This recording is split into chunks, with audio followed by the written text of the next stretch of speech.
In this Python test, what is the output of this brief Python code? As you can see, we are using list comprehension to define a list here, list L, which says x for x in range 1, 6. In this list comprehension, what we are doing is we are forming a list named L with values 1, 2, 3, 4, up to 5. That's how the range works.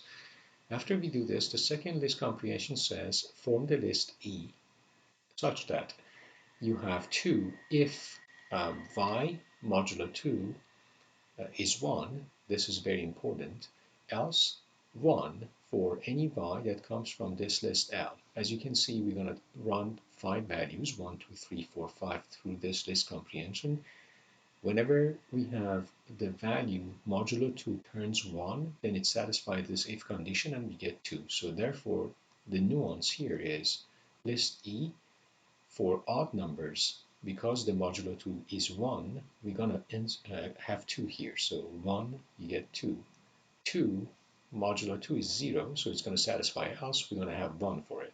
So for any even number, we're going to get 1. For odd number like 3, we're going to get 2. For even number 4, we're going to get 1. For odd number 5, we're going to get 2. So that is E. Finally, we have new list here comprehended.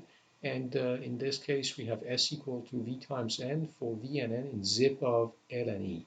So we get L and E, the zip of them would effectively generate the two tuples in the form of 1, 2, and then that's 1, 2, 2, 1, 2, 1, and then we have 3, 2, and then we have 4, 1, and then we have 5, 2.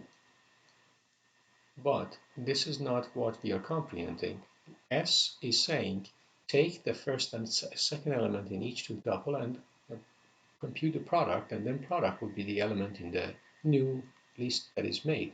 So S is 1 times 2, 2, and then we have 2 times 1, and then we get, so 1 times 2, 2, and then we get 2 times 1, 2, and then 3 times 2, 6, and then 4 times 1, 4, and then 5 times 2, 10.